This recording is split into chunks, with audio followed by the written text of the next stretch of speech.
예, 여러분 반갑습니다.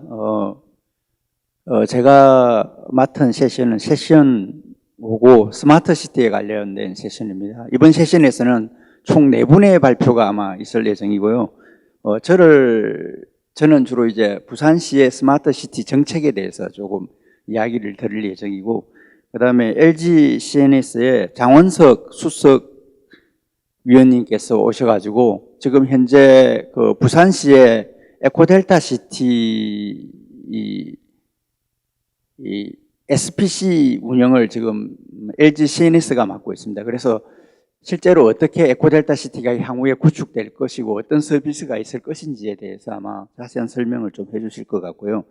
그 다음에 부산정보산업진흥원의 김준수 본부장님께서 아마 그 에코델타 시티 안에 보면 스마트 시티 랩이라는 걸 저희들이 지금 구성해서 운영하고 있습니다. 그래서 그런 스마트 시티 랩을 향후에 어떻게 하고 또 부산 기업들이 참여할 수 있는지 뭐 이런 방향에 대해서 조금 설명을 드릴 것 같고요.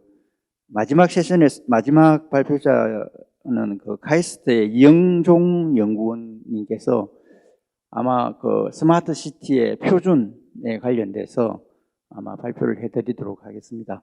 각 발표가 끝난 후에 질의 시간이 있으니까 궁금한 점이 있으면 꼭 질의를 해주시기 바랍니다.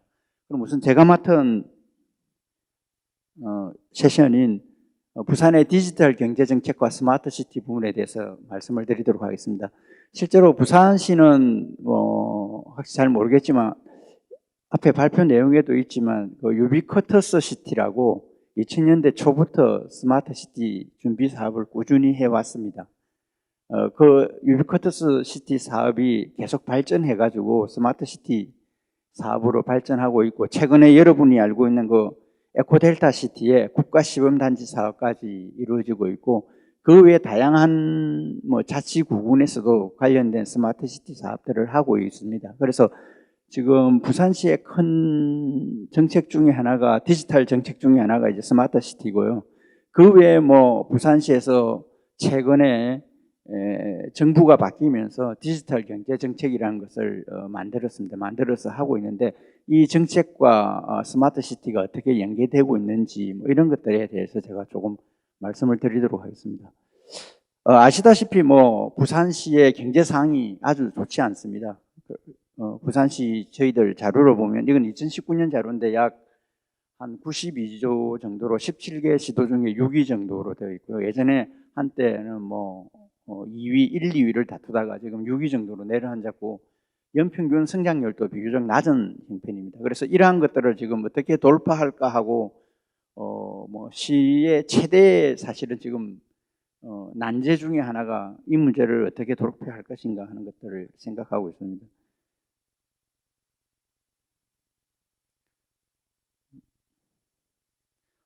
그 중에 또 하나 보면 여러분들 아시다시피 부산시 인구가 서울 경기권 다음으로 많은데, 그 중에 이제 경제 활동 인구가 약 171만 명 정도로 전국에서 4위 정도를 차지하고 있습니다. 하지만 아시다시피 젊은이들이 많이 빠져나가고 있고 이러다 보니까 실제로 연평균 그 경제 활동 인구가 계속해서 줄어드는 형편입니다. 그래서 사실 늘어나야 되는데도 이게 줄어들고 있어서 경제에 굉장히 큰 악영향을 미치고 있고요.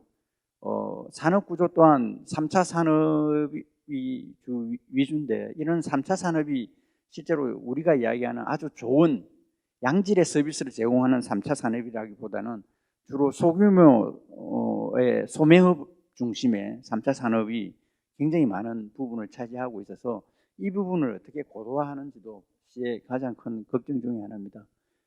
그 외에 이제 IT 산업을 살펴보면 지금 보시는 것 같이 부산시가 사업체 수는 4위 정도입니다. 그런데 이제 매출액이나 종사자 수는 8위 정도를 기록하고 있습니다. 물론 전체적으로 서울과 경기, 인천을 빼고 나서 IT 산업이 한국에서 약간 처지고는 있지만, 부산시 이런 상황을 보고 있으면 그 IT나 소프트웨어 산업도 굉장히 좀 업체는 많고 종사자는 적은 영세한 업체, 또 아까 얘기한 것이 매출액도 굉장히 작은 그런 형편입니다. 그래서 시 입장에서는 이 부분을 매출액을 굉장히 늘리면 자연스럽게 이제 종사자도 많이 올라갈 수 있다, 이런 그런 생각을 가지고 지금 디지털 경제 정책을 만들고 있습니다. 이 부분은 뭐 시의 뭐 창업에 관련된 센터들인데요.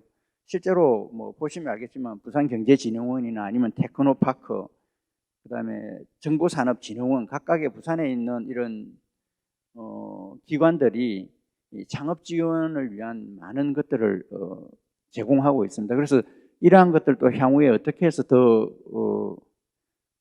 높이느냐, 디지털 쪽으로 이런 기관들이 좀 더 지원을 할 수 있느냐, 이런 것들을 계속해서 저는 고민하고 있습니다.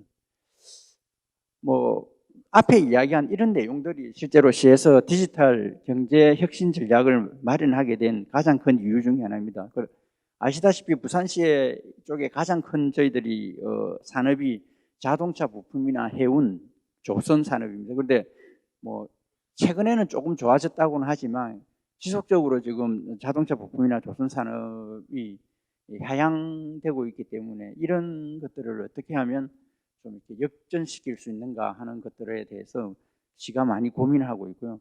이러한 고민을 어차피 돌파할 수 있는 길은 디지털 전환이 가장 중요하다라는 것들이 시가 최근에 굉장히 많이 인식하고 있고 또 그렇게 나가야 된다는 사업적 방향을 지금 잡고 있는 편입니다.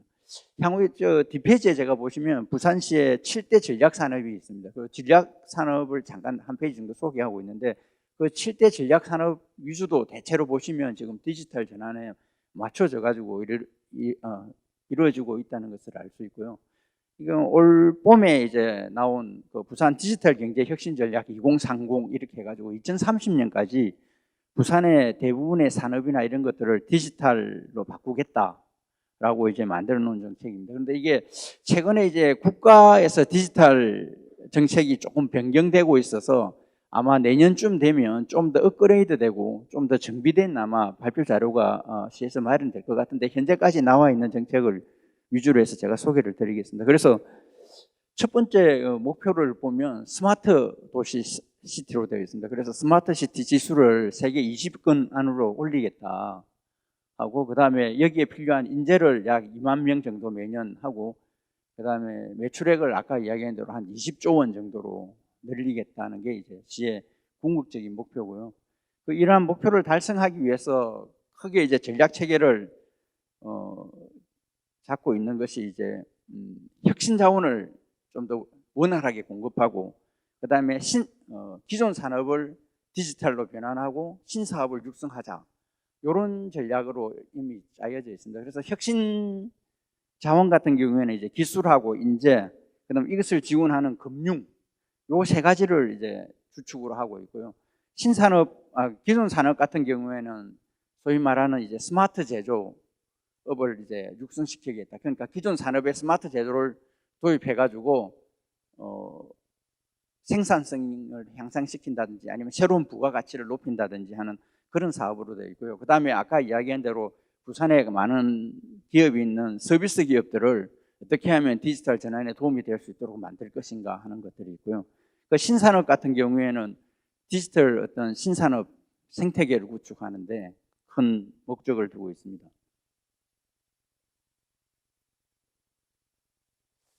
그 중에 첫 번째인 기술 분야를 한번 살펴보면 혁신 자원 중에 기술인데요. 실제로 부산시가 지금 하고 있는 다양한 기술 투자 R&D 사업들이 있습니다. 그래서 뭐 5G 특화망 사업이라든지 아니면 인공지능, 빅데이터, 클라우드 이러한 산업들을 지속적으로 좀 키우자는 게 이제 시의 큰 정책인데, 이제 키우는 가장 큰 것 중에 하나가 이제 기술 경쟁력을 확보해야 되는데, 이런 기술 경쟁력을 확보하기 위해서 이제 제일 필요한 게 이제 사실은 R&D 센터인 것 같습니다. 그래서 R&D 센터를 좀 유치하고, 그 다음에 산학 연계 기술 개발을 적극적으로 지원하자 하는 거고요. 오늘 우리가 이 디지털 대전환 컨퍼런스 뭐 부산 2022 이렇게 해가지고 컨퍼런스를 하고 있는데 지금 올해 주최자죠. 주최자가 지금 부산광역시하고 카이스트 오토 아이디 랩이라는 곳입니다. 그래서 아직 정식으로 개소는 안 했는데 10월 24일인가요? 뭐 개소를 아마 지금 오토 아이디 랩 부산 혁신 연구소 이렇게 해가지고 지금 센텀에다가 연구소를 만들고 아마 지금 개소를 하고 있습니다. 그래서 이러한 R&D를 전문적으로 할 수 있는 기관들을 유치해서 대학교, 그 다음에 지역 기업체들과 연계하는 이런 전략을 지금 구상하고 있고요. 그 다음에 문형 금융단지를 위해서 이제 주변에 이제 저희들이 블록체인 특구를 만들었는데요. 이러한 블록체인 특구에서 나오는 여러 가지 응용 기술들을 좀 확산하고, 그 다음에 부산 주변에 지금 클라우드 기업들이 많이 와 있습니다. 클라우드 센터들이 속속 들어서고 있는데요. 이런 클라우드의 전문 인력을 부산에서 좀 양성해가지고 공급하는 사업, 뭐 이런 것들을 지금 저희들이 기술 확산의 부분에서 잡고 있습니다. 두 번째는 이제 인재 부분인데요. 인재는 중에 시에서 하고 있는 것 중에는 이제 고급 인력 양성 사업, 그러니까 주로 이제 석사 이상의 사업들이 되죠. 그런데 이제 앞에서 이야기한 대로 요즘 뭐 석사의 디지털 인력이 한 분야만 잘해가지고 키워지는 경우가 잘 없습니다. 그러다 보니까 시에 이제 다양한 그 지역에 있는 대학들 간에 합종을 해가지고 그런 융합대학원을 시에서 적극적으로 좀 지원하는 그런 정책을 펴고 있습니다. 그래서 석사급 인력을 연 100명 정도 배출하겠다는 게 있고요. 그 다음에 이제 일반적으로 저희들이 하고 있는 디지털 혁신 인재는 이제 대학교 교육을 가지고 이제 프로그래밍이나 이런 것들을 할 수 있는 인재를 이제 매년 1000명 정도 하겠다는 게 있고요. 그 다음에 앞에서 이야기한 것처럼 기존 인력들, 기존 업체에 근무하는 인력들을 스마트 제조나 아니면 로봇 기업에서 필요한 이제 로봇 활용을 하기 위한 제조 이런 것을 능력을 향상시키는 이런 디지털 전환 전문 인력을 한 900명 정도 교육을 시키겠다 이런 이제 계획을 잡고 있습니다. 그래서 이런 것들을 통해서 이제 인력 양성이 되면 부산 지역 내 이제 기업들이나 또 새로운 창업을 하는 분들한테 많은 도움이 되지 않을까 생각됩니다. 세 번째는 이제 이러한 아까 이야기한 기술이나 인력 양성을 위해서 하는 거 하고, 그 다음에 이제 기존 기업들을 위한 금융을 어떻게 만들 것인가 하는 건데 지원을 위해서. 그래서 지금 현재 창업 투자나 뭐 이런 쪽까지 해서 한 2030년까지는 1조 5천억, 급하게는 2025년도까지는 약 1조 정도의 창업 벤처 펀드를 시에서 조성해가지고 향후에 이제 창업을 하거나 아니면 기업하는 사람들한테 조금 돈을 주겠다는 게 계획이 있고요. 그 다음에 아무래도 뭐 CS만 돈을 만들 수는 1조라는 돈을 CS 다 타는 건 아니기 때문에 투자 유치 플랫폼을 만들어 가지고 민간 자본을 이제 유치하고 또 민간 자본이 많은 수도권하고 네트워킹을 좀 강화하자는 것들이 이제 들어가고 있습니다. 그 다음에 이제 금액이 급하게 필요한 돈이 급하게 필요한 소상공인들을 위해서는 비대면이나 이런 쪽으로 해서 디지털 시스템을 통해서 자금을 원활하게 지원할 수 있는 그런 시스템을 만들자는 것이 주요 정책입니다. 네 번째는 이제 부산시의 그 기존 산업들 있죠. 기존 제조 산업들이 많은데 이런 제조 산업들을 어떻게 혁신할 것인가 하는 것들을 이제 담고 있는 내용으로 주로 시에서 하고 있는 것들은 이제 스마트 제조 혁신, 요즘 뭐 많이 하고 있는 저희들 스마트 팩토리, 이제 공장의 자동화 또는 공장에서 생성되는 데이터나 정보를 모아가지고 제조에 들어가는 공정을 개선한다든지 하는 그런 사업들에게 이제 돈을 지원하는 사업이 하나 있고요. 그 다음에 에너지나 의료와 같은 신산업을 육성해가지고 이런 데 돈을 투자함으로써 생태계를 조성하자 하는 그런 산업들이 있습니다. 보시면 알겠지만 뭐 그 제조 공정에 지금 앞에 어제 한 것 같은 그런 디지털 트윈 시스템을 도입해가지고 한 70% 정도까지 저희들 지금 부산 기업들한테 이런 시스템이 도달될 수 있도록 해보자 하는 것들이 있고요. 그 다음에 서비스 부분입니다. 서비스 부분은 앞에서 이야기한 대로 부산시의 소규모 기업들이 주로 많이 하고 있죠. 그래서 관광이나 의료, 콘텐츠 이런 유통과 같은 기업들에게 디지털 서비스를 제공할 수 있도록 전환을 촉진시키는 그런 기업들이 있고요. 이를 통해서 뭐 사실 이 부분이 취업에 있어서 가장 큰 일자리를 많이 생성하고 나오는 부분들입니다. 그래서 한 3,000개 정도의 기업들을 이렇게 디지털 전환을 할 수 있도록 도와주겠다는 게 저희 부산시의 입니다. 그 다음에 신산업 부분입니다. 그래서 부산시에서 지금 신산업 육성 전략 중에 가장 큰 것 중에 하나가 공간적으로 새로운 산업지구를 만들자는 겁니다. 그래서 그게 스마트 시티가 될 수도 있고 다른 것도 될 수 있지만 시에서는 지금 도심 융합형 소프트웨어 ICT 지능단지 이런 것들을 지금 추진하고 있습니다. 지금 여러분이 있는 여기 센텀부터 시작해서 쭉 따라 수영강을 따라 올라가서 제2센텀 지구까지 이르는 지역의 전체에 블록체인이나 스마트 시티를 위한 클러스터를 시에서 곧 조성할 얘기고요. 아마 센텀 위지구는 신문에서 보셨다시피 곧 아마 사업이 제대로 진행될 수 있을 것 같습니다. 그렇다면 센텀 시티와 같은 첨단 도시형 산업단지가 들어서기 때문에 훨씬 더 넓은 지역을 이야기할 수 있을 것 같고요. 그 다음에 지금 저희들이 강서 미염지구에 클라우드 산업을 위한 데이터 센터들이 많이 와 있습니다. 그 지역을 조금 더 확보해 가지고 데이터 센터 파크를 조성함으로써 부산시에 이제 데이터 산업들을 육성시키고 거기에 필요한 인재나 아니면 브로커리지 사업이나 이런 것들을 점차 할 수 있을 것 같습니다. 그 다음에 이제 창업 지원을 위해서 창업하고 주거가 한꺼번에 일어날 수 있는 복합공간 조성입니다. 지금 아마 부산시에서 이런 복합공간이 실제로 이제 창업하고 거주하고 같이 하는 이런 복합공간이 한 2군데 정도 있는데요. 이걸 향후에 한 25개소 정도로 넓혀서 좀 창업을 하기 쉽게 만들어 줄 수 있는 그런 복합공간을 조금 만들 생각이고요. 그 다음에 기업 입주 공간이라든지 아니 기술 창업을 위한 앞에서 얘기한 자금 지원이 원활하게 될 수 있도록 인큐베이팅을 강화한다든지 이렇게 하고 있고요. 그 다음에 소상공인들을 위해서는 이커머스 지원을 강화하겠다는 게 지금 시의 정책 방향입니다. 이게 이제 앞에서 이야기한 것들은 실제로 2022년 올 초에 이야기한 시의 디지털 경제 정책이고요.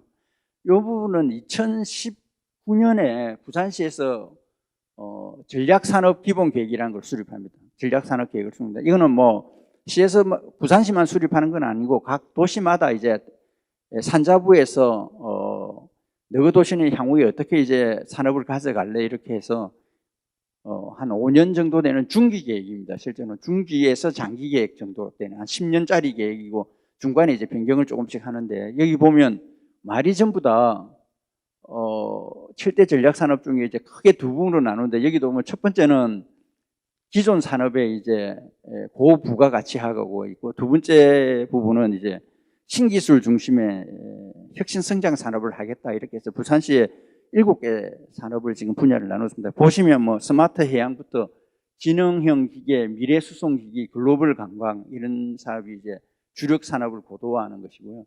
그다음에 신기술 중심으로 되는 것이 이제 지능정보 서비스, 라이프 케어 산업, 환경 산업을 대변하는 이제 클린테크 산업 이런 쪽으로 되어 있습니다. 그래서 실제로 저희들이 한 7개 정도 산업 자체가 앞에 보시고 있는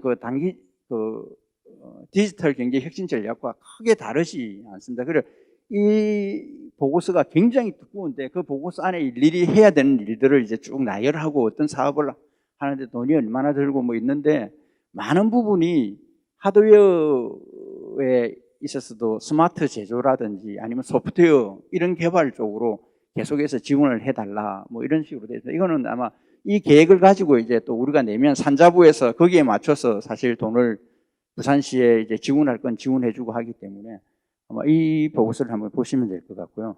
그 중에 이 빨갛게 치놓은 이게 5개 정도가 있는데요. 이 부분이 실제로는 지금 우리 EDC에서 에코델타 시티에서 스마트 시티 하고 있는 사업과도 굉장히 연관성이 높습니다. 그래서 향후에 아마 나중에 LG CNS에서 발표를 할 건데 들어보시면 그런 쪽과 연관된 산업들이 조금씩 사업으로 들어가 가지고 있는 것을 알 수 있습니다.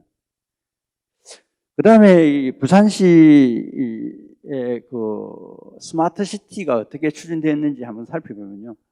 부산시는 하면 2000년 초부터 사실 스마트 시티를 했습니다. 그 당시에는 뭐 유비쿼터스 시티 이렇게 해가지고 저희들이 계획을 잡아가지고 2005년도에 이제 유시티 마스터 플랜이라는 걸 만들었죠. 아마 뭐 그때 저희들이 알기로는 뭐 세계 최초의 계획이 도시 스마트 시티를 위한 계획이었다 이렇게 해가지고 상당히 야심찬 계획을 가지고 이 계획을 짰고요.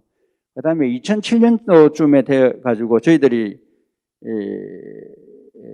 부산 정보고속도로망이라는 걸 그 당시에 이제 도시를 좀 디지털화 해야 된다고 해가지고 국내 최초로 이제 광통신망을 깔았습니다. 이거는 이제 여러분한테 서비스하는 건 아니고 이제 행정망이죠. 행정들이 이제 서비스를 하기 위해서 행정망을 깔았고요. 지금 또 한 400여 개 부산시에 있는 대부분의 기관은 이 행정망 속에 물려 있습니다. 이게 행정 광통신망에 물려 있고, 그 다음에 길이도 한 1,500km 정도 되고요.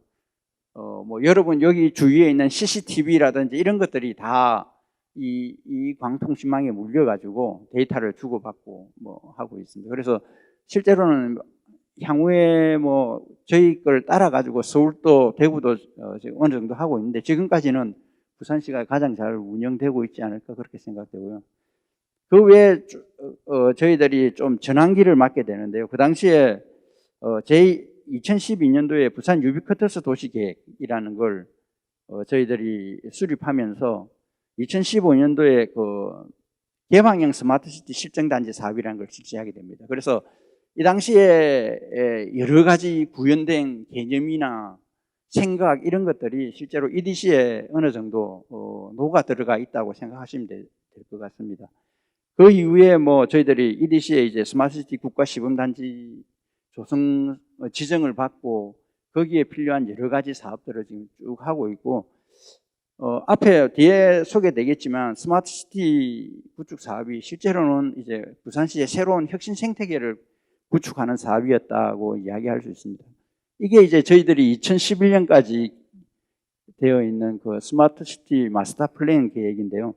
실제로 보면 대체적으로 이제 고부가가치, 산업의 고급 부가가치와 그 다음에 생활 인프라를 좀 더 고도화하자, 이 네 개에 맞춰 있었고요. 그 당시에 이제 저희들이 유항만, 뭐 유비쿼터스 포트, 뭐 유교통, 그다음에 유컨벤션, 유헬스, 뭐 이런 네 개 사업이 뭐 많이 있었지만 부산시에서 단기적으로 중점적으로 추진해야 된다고 뭐 발표를 해가지고 그 뒤에 요 네 개 사업을 가지고 중점적으로 저희들이 사업을 추진을 했습니다. 요거는 그 이후에 이제 유비쿼터스 도시계획을 2012년도에 하면서 실제로 이 당시에 이제 법률적으로 이제 유비쿼터스 도시계획을 수립해라라고 이제 법이 만들어지면서 수립한 계획입니다. 그래서 보시면 뭐 경제 쪽 서비스 7개, 생활 쪽 서비스 12개, 그 다음에 문화 쪽 서비스 5개, 그 다음에 환경 쪽 서비스 7개, 이렇게 정도를 부산시가 2017년 정도까지 해야 된다 이렇게 했는데, 이 중에서 국가가 해야 되는 사무 뭐 이런 것들은 사실 잘 되지 않았는데, 시가 해야 되는 사업이나 아니면 시에서 지원받은 사업들은 비교적 건실하게 부산시가 조금 한 600억 정도를 받아가지고 서비스를 하고 있습니다. 기존에 뭐 복지 서비스나 이런 것들은 일부 되고 있고요. 그 다음에 여러분이 이야기하는 버스 정보 시스템 뭐 이런 것들도 이제 많이 되었죠. 그 이후에 이제 한 2012년부터 이제 전환기를 다시 맞게 되는데, 그 당시에 이제 부산시가 유비쿼터 앞에서 소개되는 그 도시계획 수립하면서 2014년에 ITU 정권회의를 이제 개최하게 됩니다. 그 개최하면서 이제 저희들이 버스 정보 시스템을 그때 이제 소개하기 위해서 도입을 해가지고 부산시 전역에 이제 버스 정보 시스템 지금 몇 번 타고 오면 한다 뭐 이런 시스템으로 이제 됐고요. 그 이후에 이제 전국적으로 조금 됐죠. 그 사업이 어느 정도 익을 때쯤 돼가지고 저희들이 유비쿼터스를 본격적으로 사실 부산시가 한번 해보고 싶어가지고 그 부산시하고 SKT, 시스코가 그 사물 인터넷 IoT MOU를 맺어가지고 실제로 해운대 지역을 대상으로 해서 그 사물 인터넷 실증단지 조성 사업을 하게 됩니다. 그래서 거기서 이제 저희들이 그 당시에 한 그 사업의 그 여러 가지 개념들이 보면 개방형 플랫폼을 구축하자는 게 하나가 있었고요. 그 다음에 이제 28개의 실증 서비스를 하고, 그 다음에 실증 지원 센터를 만듭니다. 기존의 사업들은 실제로 이제 옛날에 IT 사업을 해보시면 알겠지만 대체적으로 한 시스템에 하나만 넣고 이제 그 운영 시스템을 넣고 그걸 그 다음에 뭐 되는지 안 되는지에 대해서는 그 팀만 이제 책임을 지는 그런 형태였는데요. 이 사업을 할 때는 저희들이 약간 변형을 해가지고 실제로 이제 다양한 서비스들이 아까 얘기한 28개 서비스가 하나의 스마트 시티 플랫폼이라는 거 위에서 돌아가도록 하고, 그 각각의 이제 IoT들이 들어가는 디바이스들이 그 스마트 시티 플랫폼이란 한 시스템 위에서 돌아가도록 하는 거죠. 그래서 실제로는 우리의 원래 개념은 새로운 서비스를 넣거나 뺄 때도 새로운 디바이스를 신고 이 플랫폼과 새로운 애플리케이션을 넣으면 데이터는 한 곳에 모으고 그 다음에 애플리케이션은 점점 늘려갈 수 있는 그런 형태의 시스템을 구상을 했습니다. 그래서 이런 시스템의 구상이 아마 그 뒤에 지금 LG CNS도 하고 있는 그런 시스템에도 어느 정도 적용되어 있다고 생각됩니다. 그 당시에 한 서비스들은 보시는 것 같이 주로 안전 분야하고 생활 편의, 에너지 환경, 교통 개선 이런 분야에 집중적으로 되었고요. 아마 잘 모르겠습니다. 제가 최근에는 정보산업진흥원에 가보질 않았는데 최근까지도 운영이 돼가지고 일부 서비스들은 여러분들이 가서 체험을 해보거나 지금 할 수 있도록 되어 있습니다. 그 외에 이제 부산시가 주로 한 스마트 시티 사업이 가장 큰 게 지금 보시면 국가시범단지인 1위시의 스마트 시티 사업을 하는 거고요. 여기서는 실제로 다음에 소개해줄 실증단지, 그 다음에 스마트 시티 랩과 같이 조금 더 다양한 단순히 서비스만 제공하는 것이 아니고 새로운 생태계, 그러니까 스마트 시티 혁신 생태계를 만들기 위한 그런 작업들이 진행되고 있고요. 그 다음에 부산시 전역을 대상으로 해서 지금 스마트 시티 챌린지 사업으로 베리어 프리 사업을 하고 있습니다. 그래서 혹시 부산역에 가보시면 저희들 장애인이나 장애우 이런 사람들을 위해서 크게 설치된 키오스크나 이런 것들이 있습니다. 그리고 몇몇 버스 정류장에 가시면 새로운 형태의 버스 스탑이 들어서 있는 것도 볼 수 있는데요. 그런 것들이 지금 부산 전역으로 되어 있고요. 그 다음에 도시재생 분야에 대해서도 보시는 같이 사하구나 북구, 동래구, 동구, 수영구 이런 데서 각각 구청마다 이제 조금씩 돈을 받아가지고 스마트 시티 사업들을 지금 진행하고 있습니다. 그 중에서 오늘 가장 지금 크게 하고 있는 것들이 지금 그 에코델타 시티에 있는 국가시범단지고요. 약 80만 평 정도 되는 지역입니다. 이 스마트 시티를 에코델타 시티를 하게 된 가장 큰 이유 중에 하나는 제 생각은 그 도시 문제 해결하고 그 다음에 혁신 생태계 조성 사업이지 않을까 하는 그런 생각이 듭니다. 이거는 저희들이 LG CNS는 곧 이제 SPC를 만들어서 사업을 하는 입장이고요. 이거는 이제 그 당시에 저희들이 그 마스터 플랜을 짜면서 이러한 개념들이 이제 스마트 시티에 들어갔으면 좋겠다 하고 이제 만든 보고서입니다. 그래서 저희들이 3대 핵심 플랫폼으로서 이제 디지털 도시 플랫폼, 정강 도시 플랫폼, 로봇 도시 플랫폼 이 세 가지는 꼭 구현을 했으면 좋겠다고 되어 있고요.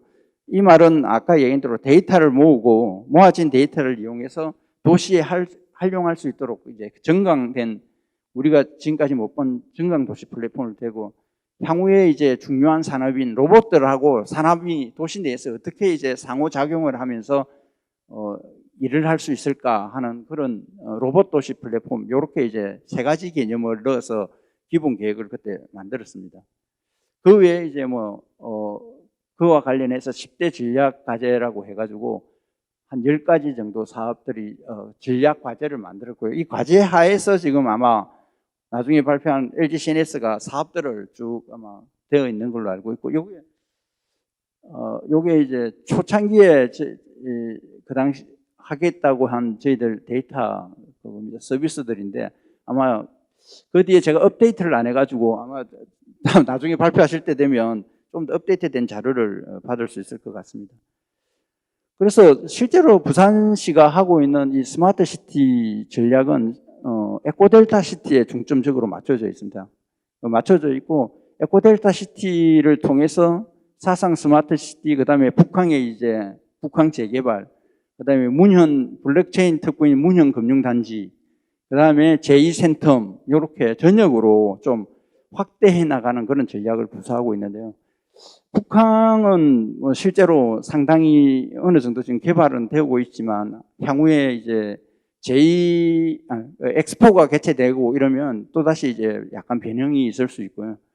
아마 시간 순으로나 아니면 공간적인 순으로라도 아마 부산시에서 중점적으로 하는 스마트 시티 사업은 앞으로 이런 식으로 이제 공간적으로 번져가지 않을까 그렇게 싶습니다. 사상 스마트 시티는 여러분 아다시피 이제 사상의 노후 공단 지역이 있죠. 그 노후 공단 지역을 이제 스마트 시티로 바꾸는 거고요. 그래서 뭐 R&D나 연구시설, 그 다음에 지금 EDC에서 검증된 서비스 이런 것들을 이제 바로 사상 스마트 시티에 적용해 볼 수도 있고 또 관련된 기업들을 유치할 수 있고 하는 그런 장소가 될 것으로 생각되고요. 그 다음에 이제 북한 해양 스마트 시티는 주로 이제 해양과 관련된 사업들이나 R&D 이런 것들을 할 수 있도록 계획을 하고 있습니다. 그래서 보시면 뭐 해양 빅데이터 센터, 뭐 해양 슈퍼컴퓨팅 전문 센터 등 뭐 이런 것들을 유치해보자 하고 할 수 있는데 실제로는 뭐 저기가 이제 2030 부산 엑스포 지금 개최 장소로 되어 있기 때문에 만약 저희들이 엑스포를 유치하게 되면 실제로 보다 많은 서비스들이 저기서 이제 실현될 수 있지 않을까 싶습니다. 그 외에 이제 문현금융단지는 여기가 이제 지금 부산시에서 육성하고 있는 핀테크 사업하고 블록체인 사업을 지금 이 문현금융단지를 중심으로 주로 일어나고 있습니다. 그래서 이 지금 뭐 물류나 관광, 공공안전 이런 쪽에 지금 블록체인 사업들이 계속 추진되고 있기 때문에 이러한 사업들을 이 지역을 중심으로 해서 기업들이 크고 하는 그런 것들을 이제 가능할 것 같고요. 그 다음에 이제 제2센텀은 저희들이 뭐 이거는 예전에 나온 그냥 전체적인 계획이고 아마 되면 좀 시에서 생각하고 있는 것 중에 하나는 아시아 창업밸리 뭐 이런 것들을 한번 해보자라는 그런 구상이 있습니다. 그래서 아시아권에서 창업을 하고 싶은 사람들이 몰려들 수 있는 그런 장소, 좀 부산은 한국을 넘어서는 그런 장소를 한번 구상해보고 있습니다. 그래서 보면 뭐 ICT나 바이오 헬스 이런 쪽으로 되어 있고요. 무엇보다도 여기 센텀하고 연계가 되기 때문에 훨씬 더 좀 부산의 그 ICT 산업을 활성화할 수 있는 그런 중심지가 될 것 같습니다. 예, 이상 저희 발표를 마치고요. 혹시 질문 사항이 있으면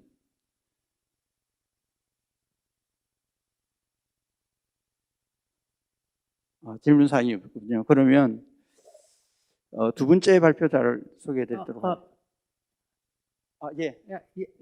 예, 오 박사, 예, 제가 질문이라기보다는 그냥 제가 오 박사님 견해를 좀 듣고 싶은 그런 생각이 들어서 오늘 발표해 주신 거는 잘 들었습니다. 그리고 우리 일반 시민들이나 보통 사람들이 느끼기에 스마트 시티란 것이 너무 좀 약간 추상적으로 느껴질 수도 있거든요.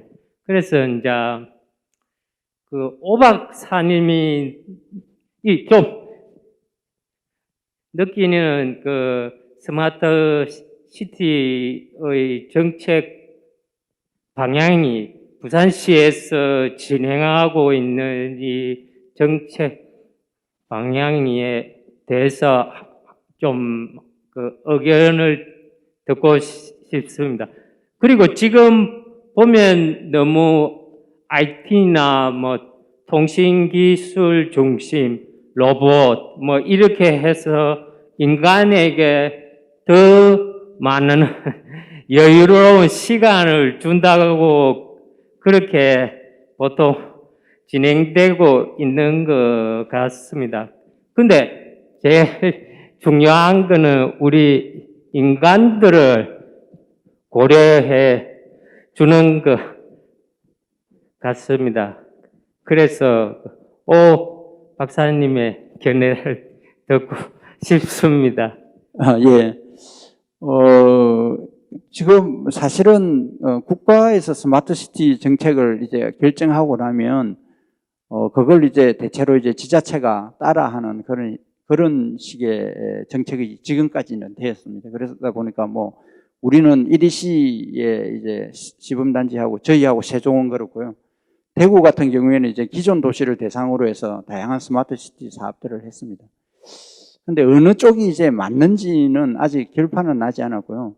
대체로 뭐 유럽 쪽은 보면 스마트 시티 사업을 약간 인간 중심의 그런 쪽으로 생각하고 좀 더 편리한 도시를 만드는 방법론 이런 쪽으로 이제 스마트 시티에 접근을 많이 하고 도시 문제를 해결하겠다 이런 식으로 이제 접근을 많이 하는데 저희들 같은 경우에는 조금 상황이 특히 부산이나 아니면 그 수도권을 제외한 나머지 도시들이 느끼는 스마트 시티는 앞에서 이야기한 대로 스마트 시티를 통해서 새로운 산업 구조나 뭐 혁신 생태계 이런 것들을 좀 만들어내자는 방향이 강합니다. 약간 강하고 그렇게 될 수밖에 없는 이유가 이제 지역에 투자하는 한정된 지원을 저희들은 가지고 두 가지 목표를 이제 이루어야 되니까 그 두 가지 목표를 그러니까 이제 아까 이제 문제 해결과 산업 확산 뭐 이렇게 혁신 생태계 조성 이걸 어떻게 구축하느냐가 상당히 어려운 과제로 떨어져 있습니다. 그래서 잘못하면 이제 두 개의 문제를 다 해결하지 못할 수도 있잖아요. 두 개를 쫓다 보니까. 그런데 이제 잘 슬기롭게 하면 이제 두 개의 문제를 우리가 가서 올 수 있는 것 같고요. 앞에서 이야기한 대로 지금 전 세계 많은 도시들이 좀 위험에 처해 있습니다. 아까 이야기한 대로 지금 뭐 에너지나 보안 이런 문제들이 도시를 관리하는 데 드는 비용이 상당히 많은데 이것들을 지금과 같은 방법으로는 해결하기 힘들다는 게 대체로 그래서 물량을 계속 투입해가 도시를 계속 더 좋게 만드는 게 어렵기 때문에 도시 내에 이제 IT나 아니면 IT를 통한 새로운 주민들의 어떤 니즈를 만족시킬 수 있는 거. 그게 뭐 꼭 IT가 아니라도 되겠죠. 그러니까 IT를 통해서 주민들의 니즈를 뭐 만족시킬 수 있는 사업들을 이제 발굴해내고 유럽 쪽은 그런 걸 통해서 스마트 시티를 하려고 많이 하고 있습니다. 그런데 뭐 저희들 부산 쪽은 지금까지는 어떻게 두 가지 목표를 열심히는 쫓고 있습니다. 그래서 향후 앞으로 발표할 아마 그 LG CNS가 지금 EDC에 저희들 SPC 사업을 하고 있습니다. 그래서 한번 들어보시면 LG CNS가 어떤 방향으로 이걸 이제 도시 문제도 해결하고 그 혁신 생태계도 좀 구축할 수 있는지 하는 그런 거에 대해서 아마 조금 자세하게 설명을 해줄 수 있을 것 같습니다. 예. 예, 그럼 제 발표는 여기서 마치고요.